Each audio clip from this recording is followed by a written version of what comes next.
a tribute to Qudratullah Shahab, a great Urdu writer, bureaucrat and scholar.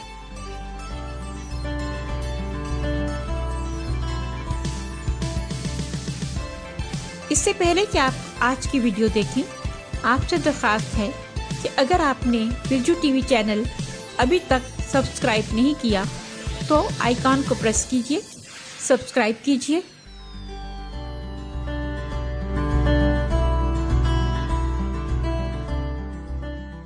قدرتاللہ شہاب 26 فروری 1917 کو گلگت میں پیدا ہوئے۔ ابتدائی تعلیم انہوں نے گلگت سے حاصل کی اور پھر لاہور چلے آئے، جہاں پر انہوں نے گورنمنٹ کالج لاہور سے گریجویشن کی۔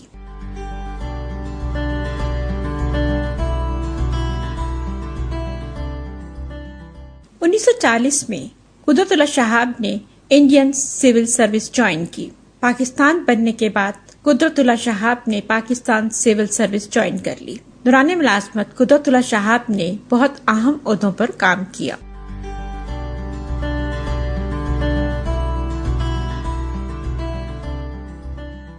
1968 میں قدرتاللہ شہاب کو ہالینڈ میں پاکستانی سفیر کے طور پر بھی کام کرنے کا اعزاز حاصل ہوا۔ یونیسکو کے ایگزیکٹو بورڈ کے ممبر بھی رہے۔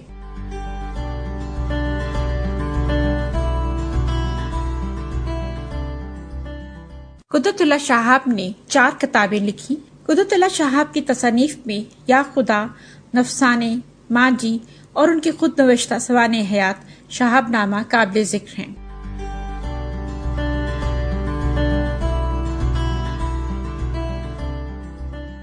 شہاب نامہ ان کی آپ بیتی ہے، جس میں انہوں نے اپنی زندگی کے سفر کا احاطہ کیا ہے۔ نفسانے جو کہ مختصر کہانیوں پر مبنی ہے اور اس کتاب میں کہانیاں ہیں پاکستان کے ایشوز سے متعلق۔ سرخ فیتا شارٹ سٹوریز پر مشتمل ہے۔ ہمارے بیوروکریسی سسٹم کی ایک بہت بڑی برائی ریڈ ٹیپزم یعنی سرخ فیتا پر مبنی یہ کہانیاں ہیں۔ یا خدا شارٹ سٹوریز کی ایک اور کتاب ہمارے معاشرتی مسائل کو اجاگر کرتی ہے۔ ماں جی افسانوں پہ مبنی، دل کو چھو لینے والی تحریروں پر مبنی کتاب۔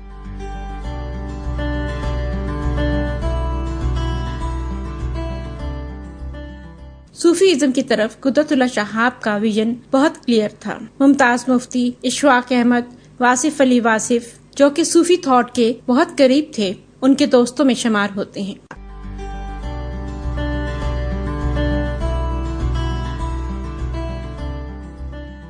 قدرتاللہ شہاب 24 جولائی 1986 کو اس جہان سے رخصت ہوئے اور ان کو اسلام آباد پاکستان کے ایسٹیٹ قبرستان میں دفنایا گیا۔ قدرتاللہ شہاب اپنی تحریروں، اپنے لفظوں کے ذریعے ہمارے دل و دماغ میں زندہ رہیں گے۔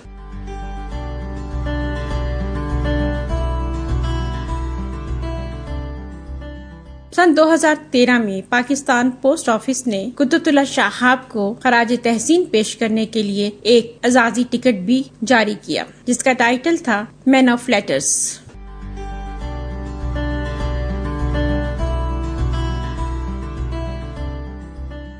قدرتاللہ شہاب کے بیٹے ڈاکٹر ثاقب شہاب کا کہنا ہے کہ مجھے اپنے والد کی جو خصوصیات ہمیشہ یاد رہیں گی وہ ان کا مضبوط ایمان، ہمت اور انکساری ہے۔ ان میں سے ہر ایک خوبی وہ گوہر نایاب ہے جسے حاصل کرنے کے لیے ایک عمر درکار ہوتی ہے۔ تینوں خوبیاں مل کر ایک ایسا نادر مرکب بن جاتی ہیں جس میں ہر ایک خوبی دوسری کو تقویت دیتی ہے، اور ہمیں اسی طرح اپنے ہمعصروں اور بزرگوں سے فیض یاب ہونے میں کوشاں رہنا چاہیے۔